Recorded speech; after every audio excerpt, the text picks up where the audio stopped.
always has to be a shot at somebody. I know. They're never clean. They have to run. That's the only shot they have. They do it for 82 games. We're about to find out. He already has shown what he's capable of. Did surprise me. I thought we were going to hang in there. This makes me think that we do need to be humble. I actually think you're the only one who deserved that beating. What's up, everyone? This is Noah Dalzell, and I'm here with Bobby Manning at TD Garden after the Celtics' 128-101 loss to the Houston Rockets. Second night of a back-to-back. Pretty uneventful game here, to the point where Peyton Pritchard literally said there are no takeaways from this one. What? So instead of talking about the game, we are going to talk about Bobby's conversation with Kevin Durant after this one, and also the big looming question that we've all been thinking about all year about whether Jayson Tatum is going to return this season, and whether that's even feasible. So here's what Durant had to say in their post-game conversation. 5-6 months in, I wouldn't say I felt that confident to dunk the ball. I don't remember if I was that far along in my journey, but medicine has advanced so much since I had Achilles, and Jayson looks like he's just killing the rehab, and he looks great. I mean, I don't see a limp. I don't see, for somebody that just had Achilles surgery in the playoffs, I mean, he looks amazing. He wants to come back this season. How feasible is that, you think, based on your experience? I think it's feasible, but I think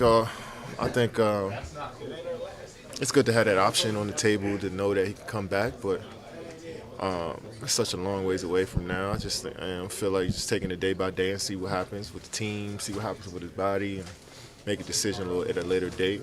But it's cool to keep it open, I guess, to play. And he just loves to play, man. He's a gamer. He loves the hoop. So I'm sure if he can get out there, no matter what the team's record is, no matter what, he's gonna get out there to play.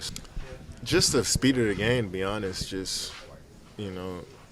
pace is something that you develop over time as you get more experience in the league, and then being out for a whole year, you kind of miss that pace of the game. So when I first came back, everything was fast. I was coming off a pin down 100 miles an hour. I was trying to score so fast. I was trying to contest shots and without slowing down. So it's a lot of stuff you just got to get used to.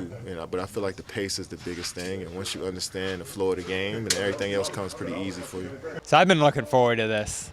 Obviously, this is the quintessential example of a guy coming back from the Achilles tear, returning to full form almost immediately, and continuing that over several seasons, including tonight where he just dominated the Celtics. He still looks like peak Durant, not much of a difference, and did it with a 7-for-8 start, going to the free throw line, doing it all. And so to hear him say, as he did there, that it's feasible for Tatum to come back this year says a lot to me, because he sees what Tatum's doing from the clips, like we all do. As he mentioned there, he wasn't doing that at that point. And if the greatest Achilles recovery we've ever seen didn't progress this quickly, barring some setbacks, that has to make you feel amazing. Now, does that mean he's coming back in February, March, April, as we are speculating here? Not necessarily, as he also said there. But this, to me, added a lot of confidence toward Tatum's recovery, how I feel about it. Did it alter yours at all? Not really, to be honest, because I think where I'm at with this is that Jayson Tatum wants to be in position to come back at the end of the season.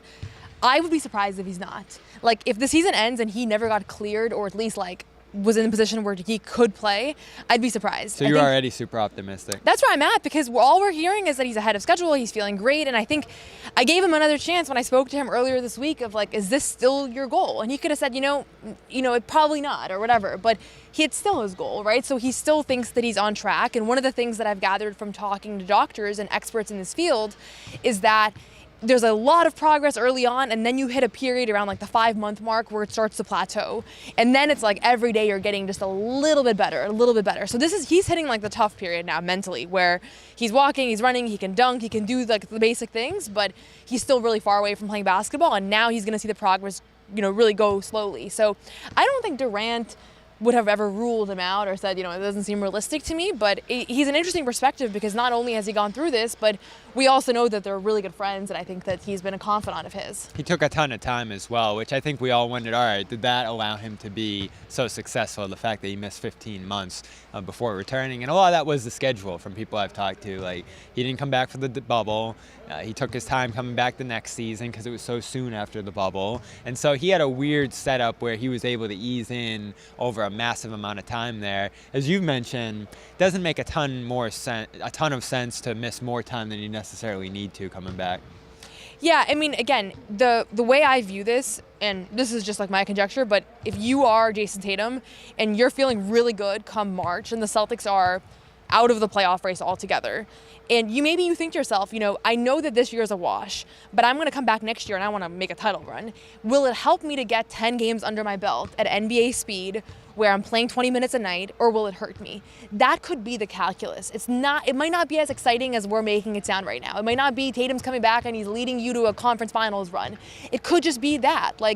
Is it going to benefit him to get those games under his belt, or is it better to just say, take the summer, ease in with training camp, ease in with preseason? That, I think, is going to be the decision. If they're in position to make a playoff run, it honestly might be an even harder choice, because while it's going to be more tempting, it's also higher stakes of can you contribute to winning right away? How good is he going to be? How comfortable is he going to feel? I thought one of the most interesting things that Durant said to you was that the pace just feels insane when you come back after missing so much time. And a year is a long time. You try to do just all the these Achilles, things. yes, everything, right? So Yeah. And that stood out to me too. Especially for a guy with a wide-ranging impact like Tatum. How's it feel to rebound? How's it feel to drive, shoot? All the different He literally does things everything, yeah. on the floor. So it's a massive workload he takes on. He's a bigger body too. I think that's another comparison you can make between Tatum and Durant, is they're both extremely tall, heavy guys. So that factors into the recovery as well here. We see DeJounte Murray quickly approaching a return rather. Is he able to get back by New Year's? We'll see if that actually ends up happening. That's been the reporting, but I've obviously heard some pessimism about that out of New Orleans, of whether he'll actually be on time here.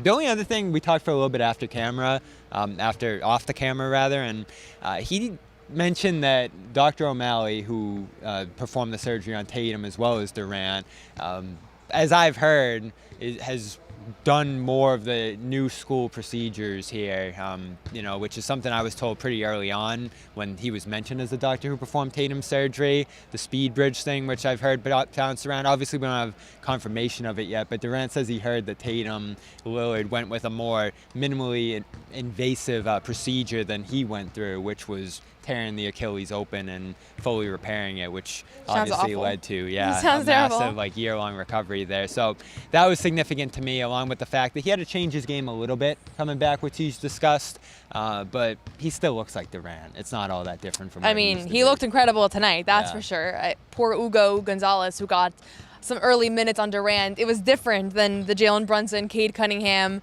guard, this undersized guard. Durant looked ridiculously unstoppable in this game, and Joe Mazzulla gave him his flowers pregame, and tonight's game, it's perfectly fitting that we're talking about Achilles recoveries, and we also saw this masterclass performance where I think he hit the rim once in this game.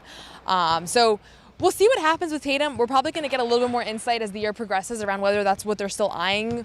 It seems like that's where he's at right now. He could have ruled it out, and part of it is mental. He's working incredibly hard. He's traveling with the team. He's traveling with his trainer. We know that he's going to shoot-arounds, film sessions. He literally told me, I'm going to every film session, shoot-around, practice. It's what he's working toward. It would be He took Philly off for Halloween, though, right? He did. He was handing out candy bars. Yeah, that was his one. He did. But he was here back today. So we'll see. We'll see how it kind of shapes up, but it is always interesting to get insight from the player that has experienced this injury, and it'll be really interesting, as you said, to see how DeJounte Murray goes, because that's the guy next guy that's up. ahead of him, right? Yeah, I don't think Damian Lillard's going to beat him here. I think it's going to be DeJounte Murray, and he'll probably be the next one up. Yeah, and so we'll see as all these guys come back and what they look like early on. We'll be tracking all of that. A number of guys have come back around the league, obviously, to this point. Drew Smith, a couple of the guys in Indiana already. That's a good So one. this is something that's going better for guys coming back from this. And I think the biggest takeaway, regardless of when Tatum comes back, is that it's feasible. It's actually probably more likely than not that he can return to who he was before the surgery at some point. How long is it going to take is the question. He'll be back. Yeah, I do think that he will. I haven't heard anybody that's kind of poured water on that belief that he's young, he's athletic. And that wasn't the case in the past. If this was 20 years ago, we'd be talking about his career potentially being over. So the beauty of modern medicine, yeah, for sure. And so we're hearing all encouraging things. It'll continue to be interesting to hear players that have suffered this injury, what their insights are, players that are close to Tatum. So it's good you got a chance to catch up with him and get that perspective. Yeah, check it out on CLNSmedia.com as well as on the YouTube channel for that on-camera conversation with Durant here. And we'll be back on Monday for Celtics Jazz.